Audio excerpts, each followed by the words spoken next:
Hello friends, retail banking and wealth management unit 26ல next one பார்த்துடலாம். Mutual fund business by banks. Banks மூலமாக எப்படி mutual fund business பண்ணப்படுது அப்படின்னு பார்க்க போகிறோம். மியூச்சுவல் ஃபண்ட் அப்படிங்கிறது பேங்க் மூலமாக டிஸ்ட்ரிபியூட் பண்ணுறாங்க அப்படின்னா அது பேங்கை பொறுத்தவரை ஒரு முக்கியமான பேஸ்டு டிஸ்ட்ரிபியூஷன் மாடல் அப்படின்னு சொல்லலாம். ஒரு நியூ கான்செப்ட் கிரியேட் பண்ணுறாங்க. That means mutual funds and then banking ரெண்டுமே சேர்ந்து ஒரு மியூச்சுவல் பேங்கிங் அப்படிங்கிற ஒரு கான்செப்ட் வரும்போது அது என்ன ஆகுது அப்படின்னா நம்ம பேங்க்ஸ் மூலமாக மியூச்சுவல் ஃபண்ட் ப்ராடக்டை வாங்கக்கூடிய அந்த கஸ்டமருக்கு ஒரு நியூ ப்ராடக்ட் ஆஃபர் பண்ணுறது மட்டும் இல்லாமல் அவங்களுக்கு புதுவிதமான ஒரு சர்வீஸை இன்னோவேட் பண்ணுறதுக்கு இந்த நியூ கான்செப்ட் வந்து ரொம்ப ஹெல்ப்ஃபுல்லாக இருக்குது.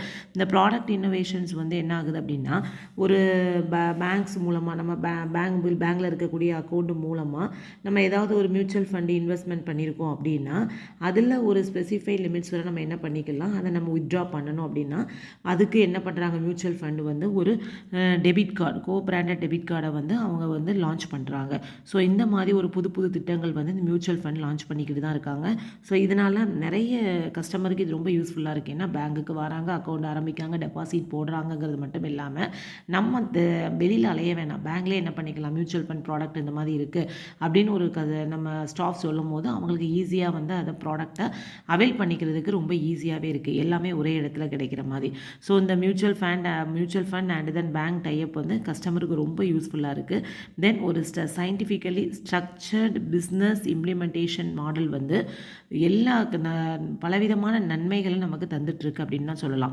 மியூச்சுவல் ஃபண்ட் டிஸ்ட்ரிபியூஷன்ஸ் வந்து ஒரு நமக்கு பேங்கை பொறுத்தவரை ஒரு ஃபீ பேஸ்டு இன்கம்மை வந்து நமக்கு இன்க்ரீஸ் பண்ணுறதுக்கு ரொம்ப ஹெல்ப்ஃபுல்லாக இருக்குது.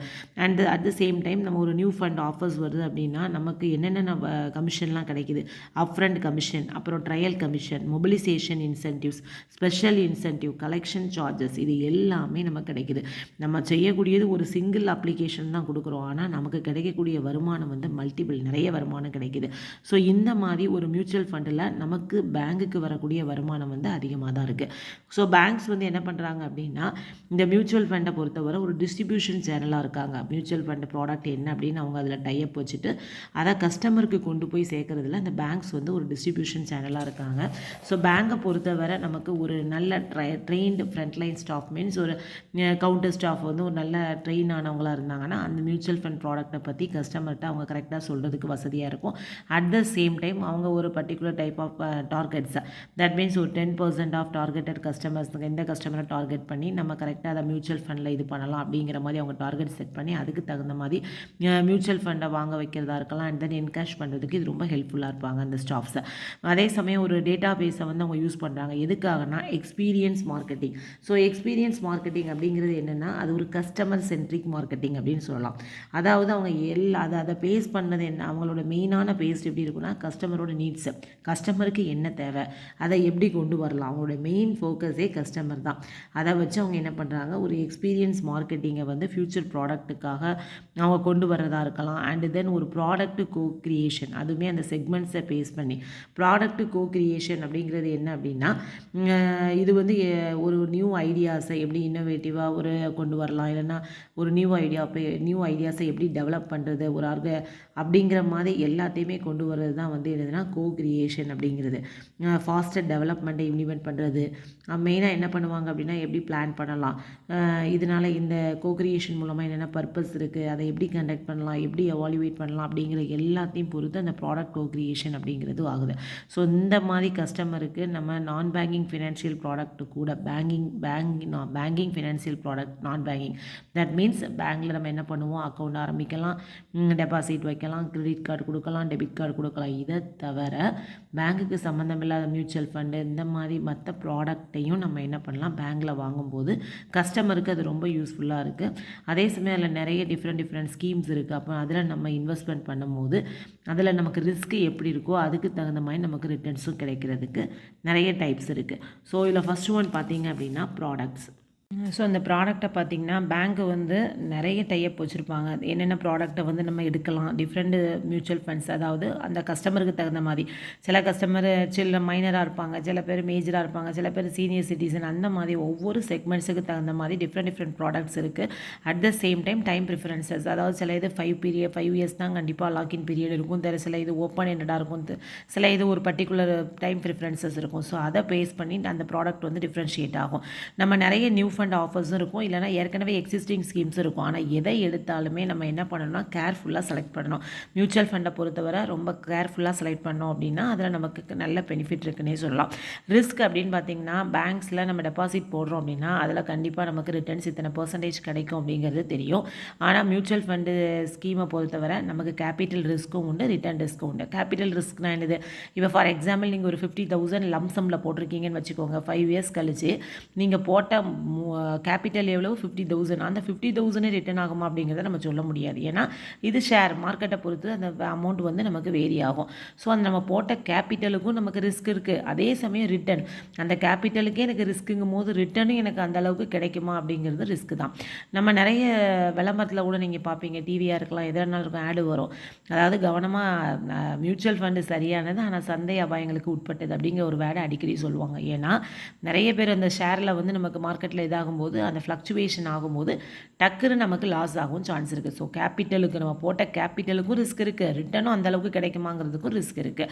ஸோ அப்போ என்ன பண்ணலாம்? பேங்க்ஸ் என்ன பண்ணலான்னா முதல்ல அந்த கஸ்டமருக்கு என்னென்ன ப்ராடக்ட் தேவை, அதுக்கு தகுந்த மாதிரி என்னென்ன ஸ்கீம் இருக்குது, இதில் எந்த அளவுக்கு ரிஸ்க் இருக்குது அப்படிங்கிறத இன்ஹவுஸ் ரிசர்ச் அவங்க பண்ணிக்கலாம். அந்த ப்ராடக்ட்டை செலக்ட் பண்ணும்போது அந்த பெர்ஃபார்மன்ஸ் வந்து above the level of their benchmark indices. So benchmark indices index அப்படிங்கிறது என்ன சொல்லலாம் அப்படின்னா அது வந்து ஒரு மார்க்கெட் கேட்டகரி பெர்ஃபார்மன்ஸை மெஷர் பண்ணக்கூடிய ஒரு பேஸ்லைன் இண்டிகேட்டர். அதாவது மார்க்கெட்டில் ஒவ்வொரு கேட்டகரி எந்த மாதிரி பெர்ஃபார்மன்ஸ் பண்ணுது அப்படிங்கிற இண்டிகேட் பண்ணக்கூடியது. ஸோ அதுக்கு மேலே நம்ம அந்த பெஞ்ச்மார்க் ஸோ இது வந்து ஒவ்வொரு இதுக்குமே அப்போ நம்ம கரெக்டாக என்ன பண்ணலாம் அப்படின்னா அதை வந்து என்ன பண்ணலாம், இந்த மார்க்கெட் கேட்டகரி வந்து நிறைய ஒவ்வொன்றுக்கும் ஒவ்வொரு மாதிரி இருக்கும்.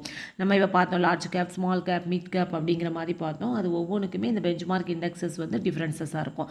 ஸோ அப்போ நம்ம எதில் இன்வெஸ்ட்மெண்ட் பண்ண போகிறோம் அப்படிங்கிறத கரெக்டாக சூஸ் பண்ணி நம்ம அந்த பெஞ்ச்மார்க் இண்டெக்ஸ் லெவலுக்கு மேலே நம்மளுடைய performance above the level of benchmark இண்டெக்ஸஸாக இருந்ததா கண்டிப்பாக நமக்கு ரிஸ்க் வந்து குறைவாக இருக்கிற வாய்ப்பு இருக்குது. ஓகே, ஸோ இது வந்து அந்த ரிஸ்க்கை பொறுத்து நமக்கு சேஞ்சஸ் ஆகும்.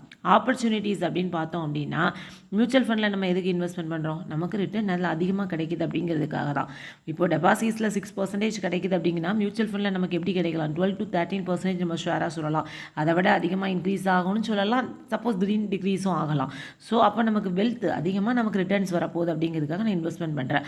ஸோ இந்த மாதிரி க்ரோத் ஸ்கீம், இந்த மாதிரி ஸ்கீம்ஸ் நமக்கு இதில் பாயிண்ட் கேபிட்டல் மார்க்கெட் அப்படிங்கிற ஒன்று இருக்குது. ஸோ அந்த பாயிண்ட் கேபிட்டல் மார்க்கெட் அப்படிங்கிறது என்ன செய்யும் அப்படின்னா நமக்கு ஒரு கிராஜுவலாக எப்படி இன்க்ரீஸ் ஆகுது, ஒவ்வொரு ஸ்கீமே எப்படி நமக்கு வந்து ஒரு அப்பர் டைரெக்ஷனில் எப்படி அதோட ப்ரைஸஸ் வந்து நமக்கு டிஸ்பிளே ஆகுது அப்படிங்கிறத சொல்லக்கூடியது தான் வந்து என்னதுன்னா நமக்கு பாயிண்ட் கேபிட்டல் மார்க்கெட் அப்படிங்கிறது. ஸோ இது எப்போவுமே நமக்கு மேக்ஸிமம் ஒரு பாசிட்டிவ் எக்கனாமிக் ஆக்டிவிட்டியை தான் நமக்கு ஜென்ரேட் பண்ணும்.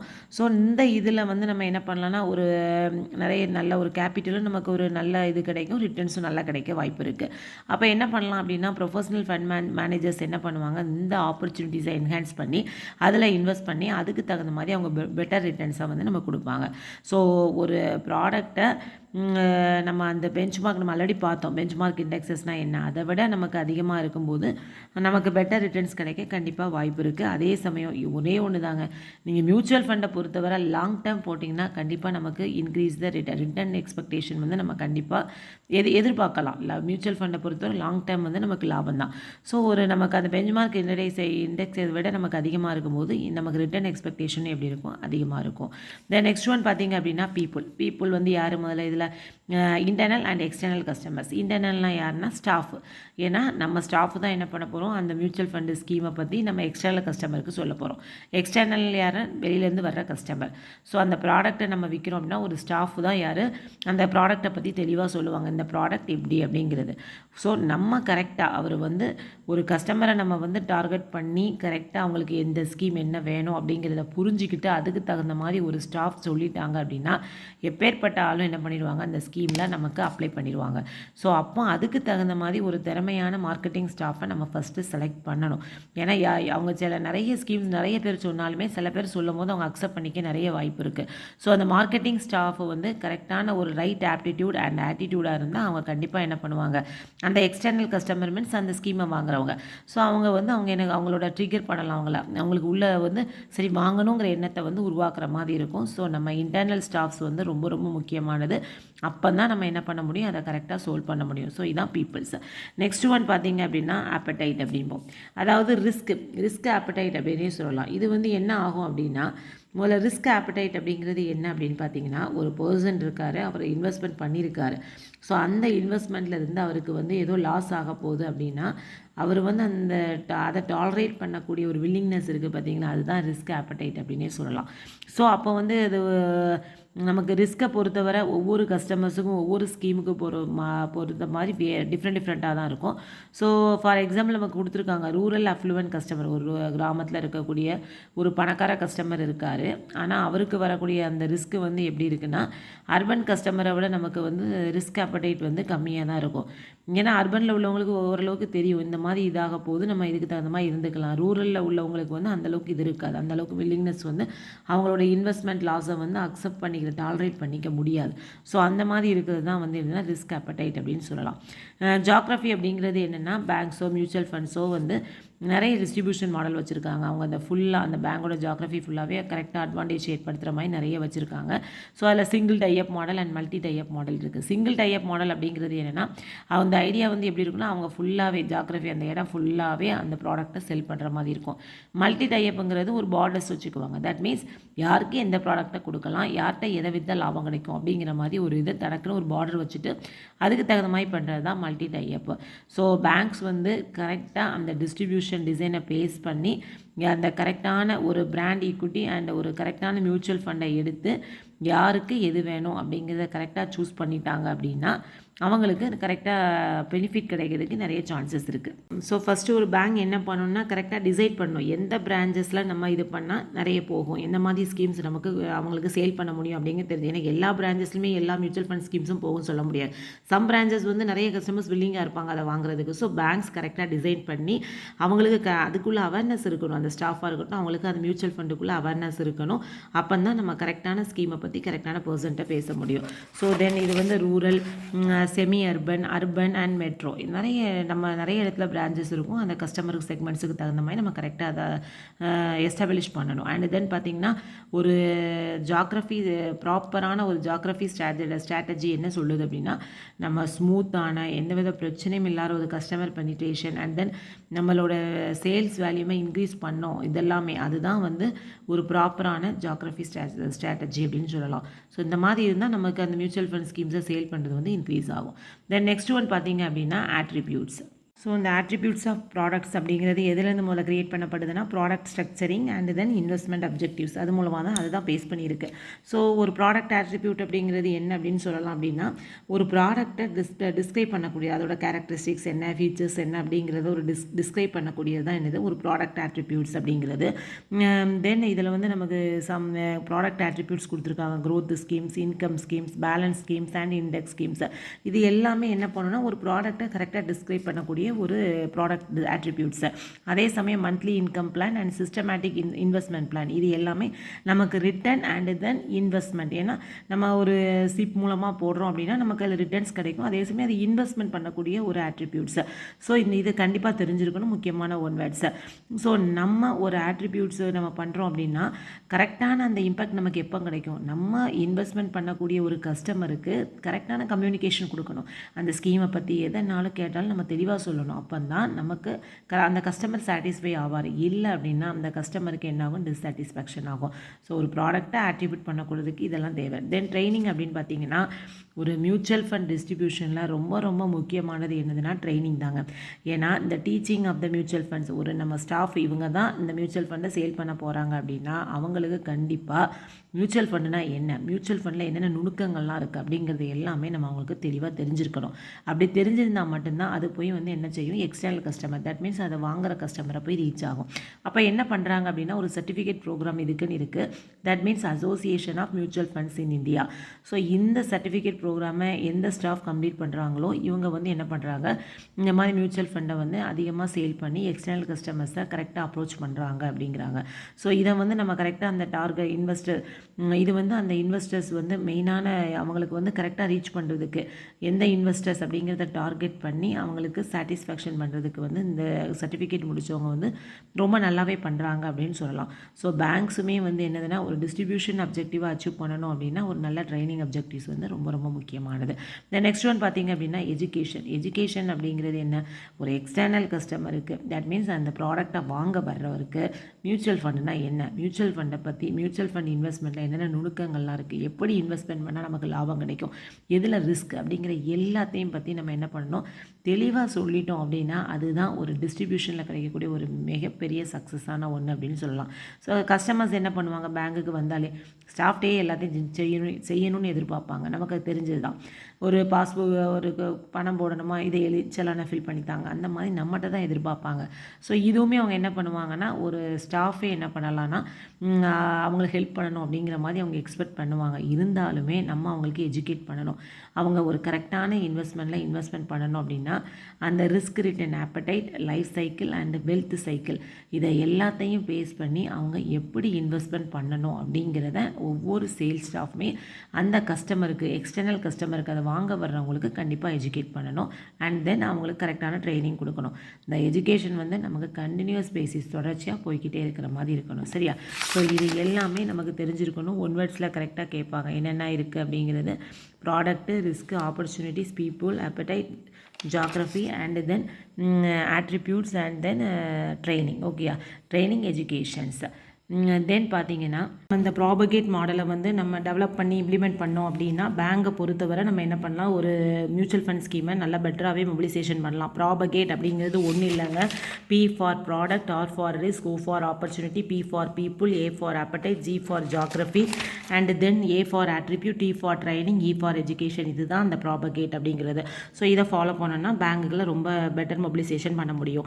இதில் 2 இம்பார்ட்டன்ட் டெவலப்மெண்ட்ஸ் வந்து ரீசெண்டாகவே நமக்கு மியூச்சுவல் ஃபண்ட் இண்டஸ்ட்ரி ரொம்ப அஃபெக்ட் பண்ணுது அப்படின்னு சொல்லலாம். அதில் ஃபஸ்ட்டு ஒன் பார்த்தீங்க அப்படின்னா நமக்கு என்ட்ரி லோட்ஸ், அதாவது ஒரு ஈக்விட்டி ஃபண்ட் ஸ்கீம்ஸில் ஒரு கஸ்டமர் இன்வெஸ்ட்மெண்ட் பண்ண போகிறாரு அப்படின்னா அவர் வந்து சம் அமௌண்ட் வந்து என்ன பண்ணணும், ஃபீஸோ சார்ஜஸோ பே பண்ணுற மாதிரி இருக்கும். அதுதான் என்ட்ரி லோட் அப்படின்னு சொல்லுவோம். ஸோ அதை இப்போ என்ன பண்ணிட்டாங்க அப்படின்னா பேன் பண்ணிட்டாங்க, அபாலிசேஷன் பண்ணிட்டாங்க. ஸோ அதனால் இது அவங்க எதுக்காக பண்ணாங்க அப்படின்னா கஸ்டமருக்கு எக்ஸ்பென்சஸை குறைக்கணும் அப்படிங்கிற காரணத்துக்காக அது ரெடியூஸ் பண்ணப்பட்டது. ஆனால் இதில் வந்து மியூச்சுவல் ஃபண்ட்ஸ் என்ன பண்ணுவாங்க, இந்த அமௌண்ட்டை என்ட்ரி லோட் அமௌண்ட் வச்சு அவங்களோட டிஸ்ட்ரிபியூஷன் காஸ்ட்டை வந்து மேனேஜ் பண்ணிக்குவாங்க. ஸோ இது ரெடியூஸ் பண்ணப்பட்டதுனால மியூச்சுவல் ஃபண்டே என்ன பண்ணாங்கன்னா சரி அப்போ நமக்கு வர்ற இது இதாகிடுச்சு அப்படிங்கிறதுனால அப்ரண்ட் கமிஷன், பேங்க்குக்கு கொடுக்கக்கூடிய அப்ரண்ட் கமிஷனையும் அவங்க ரெடியூஸ் பண்ணாங்க. ஸோ அப்போ பேங்க் இப்போ எவ்வளோ ஆச்சுன்னா 3.5% 4% வரை வரக்கூடியது இப்போ 0.75% ஆயிடுச்சு. இதுதான் ஒரு ஃபர்ஸ்ட் அஃபெக்ஷன். செகண்ட் ஒன் பார்த்தீங்க அப்படின்னா டெப்ட் சைடில் உள்ள டெவலப்மெண்ட் அண்ட் தென் டெப்ட் ஃபண்ட்ஸில் வந்து பேங்க்ஸ் வந்து மணியை இன்வெஸ்ட்மெண்ட் பண்ணுறாங்க அப்படின்னா அதில் சம் ரெஸ்ட்ரிக்ஷனாக கொண்டு வந்தாங்க. டெப்ட் ஃபண்ட் அப்படிங்கிறது என்னதுன்னா அது ஒரு மியூச்சுவல் ஃபண்ட் ஸ்கீம்ஸ் தான். அதில் வந்து என்ன பண்ணுவாங்க, fixed income instruments, corporate and government bonds, corporate டெப்ட் செக்யூரிட்டிஸ், மணி மார்க்கெட் இன்ஸ்ட்ருமெண்ட்ஸ், இந்த மாதிரி நிறைய இதில் வந்து அவங்க இன்வெஸ்ட்மெண்ட் பண்ணுவாங்க. ஸோ இந்த மாதிரி உள்ளதையும் சம் ரெஸ்ட்ரிக்ஷன் கொண்டு வந்தாங்க. ஸோ இதெல்லாம் வந்து பார்த்திங்கன்னா மியூச்சுவல் ஃபண்டில் இதுதான் மேஜர் சோர்ஸு. ஆனால் இதை நம்ம குறைச்சதுனால இது வந்து ஒரு பெரிய த்ரெட்டை கொண்டு வந்தது மட்டும் இல்லை, ஒரு பயத்தை உருவாக்குனது மட்டும் இல்லாமல் ஒரு ரீட்டைல் பேங்கிங் பாயிண்ட் ஆஃப் வியூவில் பார்த்தம்போது இது ரொம்ப ரெலவெண்ட்டாகவும் இல்லை. அப்போ பேங்க்ஸ் என்ன பண்ணாங்க அப்படின்னா சரி ஓகே நமக்கு அப்ரண்ட் கமிஷனை குறைச்சாச்சு, ஆனால் நம்ம என்ன பண்ணணும், கமிஷன் அதிகமாக வரணும் அப்படின்னு அவங்க என்ன பண்ணணும், நிறைய மியூச்சுவல் ஃபண்ட் ஸ்கீமை வந்து விற்கணும். விற்றா மட்டும்தான் நம்ம அந்த கமிஷன் குறைச்சதை வந்து நம்ம ஈடுகட்ட முடியும். ஸோ அவங்க என்ன பண்ணாங்கன்னா நெட்வொர்க் அண்ட் ஹியூமன் இன்ஃப்ராஸ்ட்ரக்சர் மூலமாக அதை இன்னும் அதிகப்படுத்துறதுக்கு என்ன பண்ண முடியுமோ பண்ணாங்க. தென் பேங்கை தவிர அப்போ மற்றவங்களுக்கு இந்த ப்ராடக்ட்டை வந்து விற்கிறாங்கன்னா அவங்களுக்கு எவ்வளோ கமிஷன் கிடைக்கும். அதாவது ஒரு புரோக்கரோ அல்லது மியூச்சுவல் ஃபண்ட் டிஸ்ட்ரிபியூட்டரோ ஒரு ஸ்கீம்ஸை விற்கிறாரு அப்படின்னா ஒரு பர்சன் அதை வாங்கிட்டாரு, அப்போ அதை வாங்கிட்டு மியூச்சுவல் ஃபண்ட் இன்வெஸ்ட்மெண்ட் பண்ணிட்டார் அப்படின்னா அந்த மாதமே அவர் அக்கௌண்ட்டுக்கு அமௌண்ட் வரும். அதுதான் அப்ரண்ட் கமிஷன். யார் அந்த டிஸ்ட்ரிபியூட்டராக இருக்கலாம் அல்லது மியூச்சுவல் ஃபண்ட் டிஸ்ட்ரிபியூட்டரோ அல்லது புரோக்கரோ அவருக்கு கிடைக்கக்கூடிய அந்த கமிஷன் அப்ரண்ட் கமிஷன் இது வந்து சேம் மந்த்தில் அவருக்கு வந்து கிரெடிட் ஆகும்.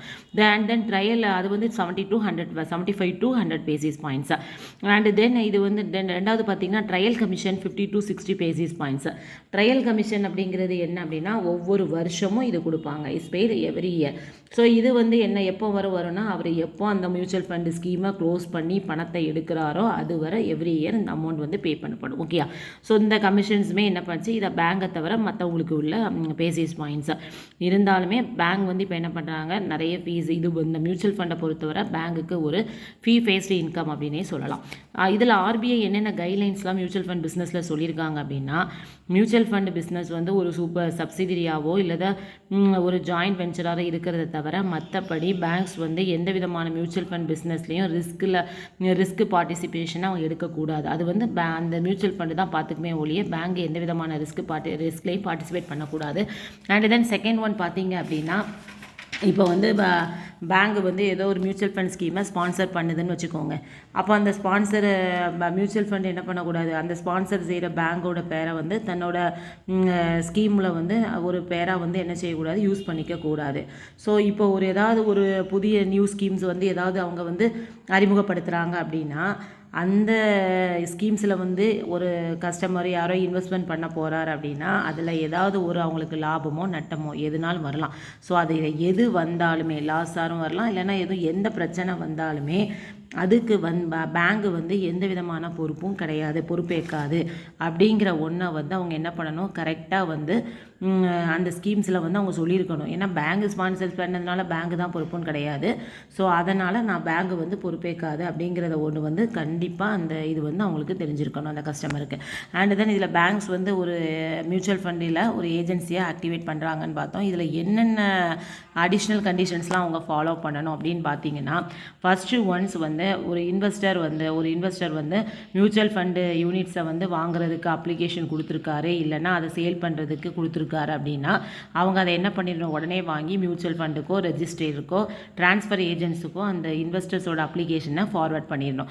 அண்ட் செகண்ட் ஒன் பார்த்தீங்க, ஒரு யூனிட்ஸை வந்து ஒரு கஸ்டமர் வாங்குறாரா அப்படின்னா அது கஸ்டமரோட ஓன் ரிஸ்கில் தான் அவர் பர்ச்சேஸ் பண்ணியிருக்கணுமே ஒழிய பேங்க் வந்து என்ன பண்ணாது, எந்த விதமான இவ்வளோ வாங்கினா இவ்வளோ ரிட்டர்ன் கிடைக்கும் அப்படிங்கிறதுக்கு எந்த வித அஷ்யூரன்ஸும் பேங்க்கு கொடுக்காது. நெக்ஸ்ட் ஒன் பார்த்தீங்க அப்படின்னா, மியூச்சுவல் ஃபண்ட் யூனிட்ஸை வந்து நம்ம செகண்டரி மார்க்கெட்டில் இருந்து என்ன பண்ண முடியாது, எந்த விதமான பர்ச்சேஸும் பண்ண முடியாது. அண்ட் தென் ஒரு கஸ்டமர்கிட்ட இருந்து இருக்கக்கூடிய மியூச்சுவல் ஃபண்ட் யூனிட்ஸை வாங்கியோ இன்னொரு கஸ்டமருக்கு நம்ம விற்கவோ எதுவும் பண்ண முடியாது. தென் நெக்ஸ்ட் ஒன் பார்த்தீங்க அப்படின்னா, இப்போ மியூச்சுவல் ஃபண்ட் செக்யூரிட்டிஸ் இருக்குது அப்படின்னா அதை வந்து நான் ஒரு செக்யூரிட்டியாக வாங்கிட்டு அந்த மியூச்சுவல் ஃபண்ட் யூனிட்ஸ் வச்சுருக்கிறத செக்யூரிட்டியாக வாங்கிட்டு அவங்களுக்கு ஏதாவது கடன் கொடுக்கணும் அப்படின்னு நினைக்கிறேன் அப்படின்னா கண்டிப்பாக அது கிரெடிட் மேனேஜ்மெண்ட்டில் மாஸ்டர் டைரக்ஷனில் என்ன சொல்லியிருக்காங்களோ அதுக்கு தகுந்தபடி தான் நம்ம கொடுக்கணும். அப்படி இல்லைன்னா நம்ம அவங்களுக்கு எந்த விதமான கிரெடிட் ஃபெசிலிட்டியுமே நம்ம கொடுக்க முடியாது. ஸோ பேங்க் வந்து ஒரு கஸ்டமருக்காக இருக்கக்கூடிய அந்த மியூச்சுவல் ஃபண்ட் யூனிட்ஸாக ஹோல்ட் பண்ணி வச்சுருக்காங்க அப்படின்னா அவங்க மெயினாக என்ன சொல்லணும் அப்படின்னா, கஸ்டமரால் இன்வெஸ்ட்மெண்ட் பண்ணப்பட்ட அந்த mutual fund units and then அவங்களோட யூனிட்ஸ் எல்லாமே அந்த ஓன் இன்வெஸ்ட்மெண்ட்லேருந்து டிஃப்ரெண்ட் ஆனது அப்படிங்கிறத அவங்க கரெக்டாக மென்ஷன் பண்ணியிருக்கணும். ஸோ இதுதான் வந்து ஆர்பிஐ வந்து நமக்கு சொல்லியிருக்கக்கூடிய மியூச்சுவல் ஃபண்டு பிஸ்னஸோட கைட்லைன்ஸை. ஸோ இது வந்து ரீட் பண்ணுங்கள். ஏதாவது டவுட்ஸ் இருந்துச்சுன்னா கமெண்ட்ஸில் கேளுங்க. ரொம்ப ரொம்ப முக்கியமான ஒன்று, இதில் நிறைய ஒன்வேர்ட்ஸ் வரும். ஓகே. ஸோ மறக்காமல் நம்ம சேனலை சப்ஸ்கிரைப் பண்ணிக்கோங்க, லைக் பண்ணுங்கள், ஷேர் பண்ணுங்கள். தேங்க்ஸ் ஃபார் வாட்சிங்.